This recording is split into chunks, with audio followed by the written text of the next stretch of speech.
Fáilte roimh go fáil mí níos Gaeilge. Welcome back to Let's Learn Irish.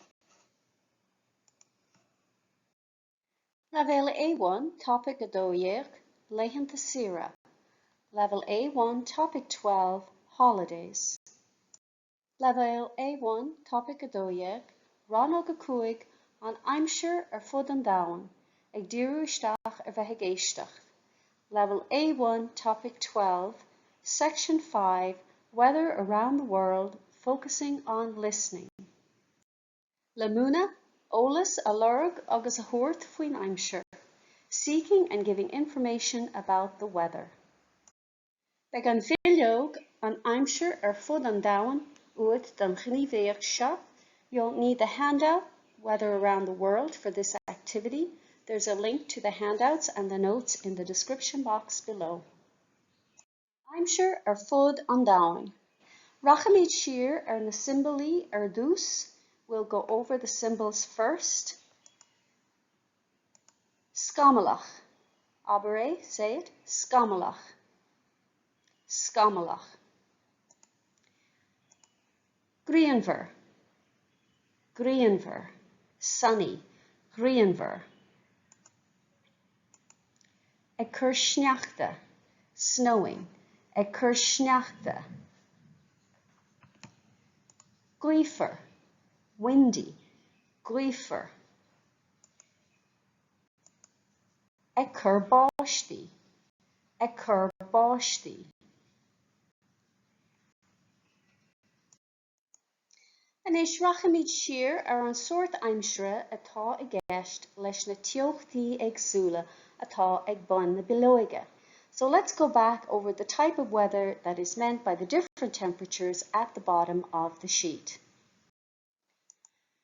A 9 Celsius nó 32 Fahrenheit, tá sé sin an uair, very cold. 6 Celsius, 42 Fahrenheit, tá sé sin 4.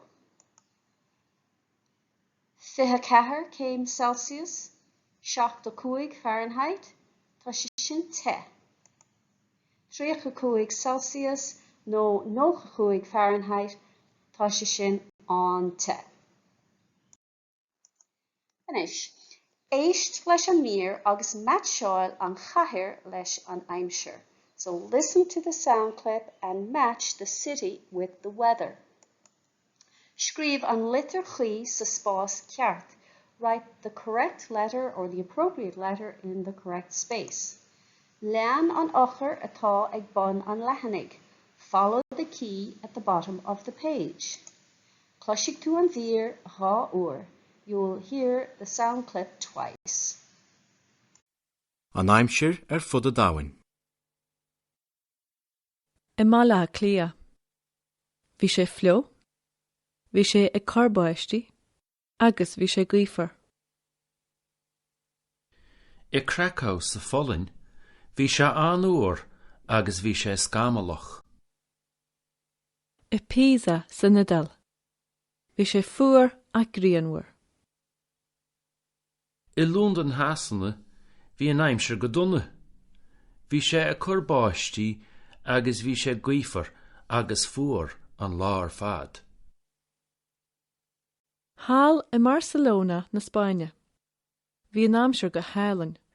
Bhí sé grianmhar agus té go leor. I Montreal I Canada, bhí sé cursneachta agus bhí sé an uair. I Sydney san Austráil. Bhí an Aimsir go hálan. Bhí sé grianmhar agus an té. I St. Petersburg sa Rúis, bhí an Aimsir go donna. Bhí sé an uair agus bhí sé cursneachta. In Glasgow in Alban, ní raibh an Aimsir go deas. Bhí sé ag carbáistí agus bhí sé scamala. An Aimsir fud a domhain. I Míle clia. Bhí sé flió, bhí sé ag carbáistí agus bhí sé gaifer. I Cracow sa Follin, bhí sé an uair agus bhí sé scamalach. I Pisa sa Nadal. Bhí sé fuair ach gríonmhar. I Lúndan háiseanna bhí an Aimsir go donna. Bhí sé a chur báistí agus bhí sé gaoifar agus fuair an lár fad. Háil i Barcelona na Spáine. Bhí an Aimsir go hálann. Bhí sé gríonmhar agus téach go leor. I Montreal i Canada bhí sé chur sneachta agus bhí sé anúir. I Sydney san Astráil. Bhí an Aimsir go hálann. Bhí sé gríonmhar agus anché. I St. Petersburg sa Rúis bhí an Aimsir go donna. Bhí sé anúir agus bhí sé chur sneachta. In Glasgow in Alban. Ní raibh an Aimsir go deas. Bhí sé chur báistí agus bhí sé scamala. Anish rachami tríd an script, and now we'll go through the script. Ibrahim, in Míle ó Clia, bhí sé fleoch, bhí sé ag corbáistí agus bhí sé gaoifar. So in Dublin, it was wet, it was raining, and it was windy. I Krakow sa Follin, bhí sé anúir agus bhí sé scamalach. In Krakow in Poland, it was very cold and it was cloudy. I Pisa, san Idal, bhí sé fuair ag gríonmhar. In Pisa, in Italy, it was cold but sunny. In London, Hasna, bhí an Aimsir go donna. Bhí sé ag corbáistí agus bhí sé gaoifar agus fuair an lá ar fad. In London, England, the weather was awful. It was raining and it was windy and cold the whole day. Háil in Barcelona na Spáine, bhí an Aimsir go hálann. Bhí sé gríonmhar agus teach go leor. Over in Barcelona, Spain, the weather was beautiful. It was sunny and hot enough. In Montreal, in Canada, bhí sé ag chur sneachta agus bhí sé anúir. In Montreal, in Canada, it was snowing and it was very cold. In Sydney, san Astráil, bhí an Aimsir go hálann. Bhí sé gríonmhar agus ante. In Sydney, in Australia, the weather was beautiful. It was sunny and very hot. In St. Petersburg, sa Rúis, bhí an Aimsir go donna. Bhí sé anúir agus bhí sé ag chur sneachta. In St. Petersburg, in Russia, the weather was terrible. It was very cold and it was snowing. In Glasgow, in Alban, ní raibh an Aimsir go deas. Bhí sé ag corbáistí agus bhí sé scamalach. In Glasgow, in Scotland, the weather wasn't nice. It was raining and it was cloudy.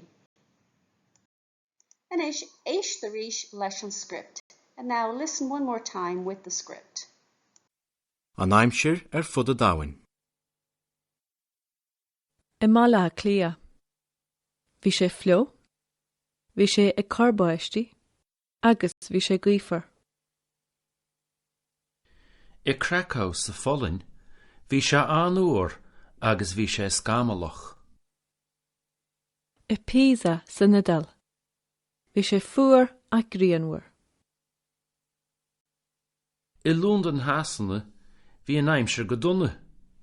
Bhí sé a chur báistí agus bhí sé gaoifar agus fuair an lár fad. Háil i Barcelona na Spáine. Bhí an Aimsir go hálann. Bhí sé gríonmhar agus téach go leor. I Montreal i Canada bhí sé chur sneachta agus bhí sé anúir. I Sydney san Astráil. Bhí an Aimsir go hálann. Bhí sé gríonmhar agus anché. I St. Petersburg sa Rúis bhí an Aimsir go donna. Bhí sé anúir agus bhí sé chur sneachta. In Glasgow in Alban. Ní raibh an Aimsir go deas. Bhí sé ag corbáistí agus bhí sé scamala.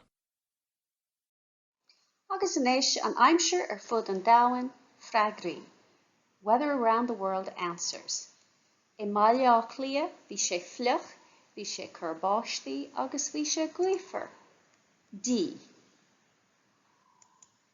I Krakow sa Follin, bhí sé anúr agus bhí sé scamalach. F. Letter F. I Pisa san Idáil, bhí sé fuair ach grianmhar. Letter B. I London hasna, bhí an aimsir go dona, bhí sé ag curbáistí, agus bhí sé gcuifer agus fuair an lá ar fad. Letter E. Háil I Barcelona, na Spáinne, bhí an aimsir go hálainn, bhí sé ag grianmhar agus teach go leor. Letter H. I Montreal, I Canada, bhí sé ag cur sneachta agus bhí sé an uair. Letter G. I Sydney, san Astráil, bhí an aimsir go hálainn, bhí sé grianmhar agus an teach. Letter A. I St. Petersburg, sa Rúis, bhí an aimsir go dona, bhí sé an uair agus bhí sé ag cur sneachta. Letter I. In Glasgow, in Albain, ní raibh an aimsir go deas, bhí sé ag curbáistí agus bhí sé scamalach. Letter C. Agus anois, lay an shlucht amach ó sword, and now read the passages out loud. Iver a hen,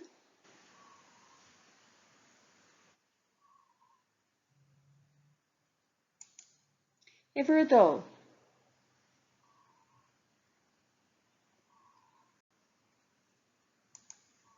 iver a trí,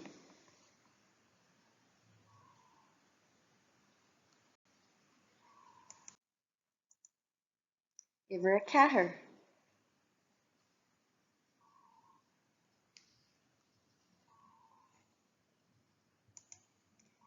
iver a cuaig,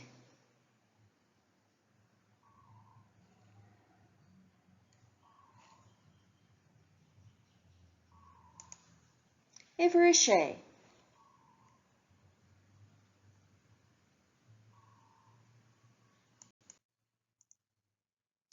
iver a seacht,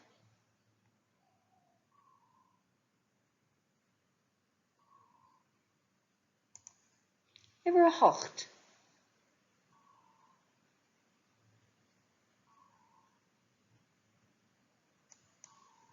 iver a lí,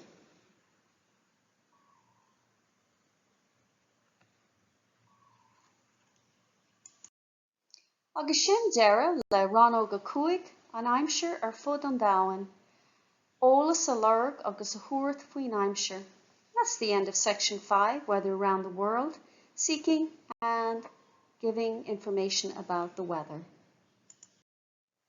Tá na nótaí agus bilóga oibre le fáil in éineacht le cóid fuaimne agus nasca na cuisle, suíomh lúscartaí.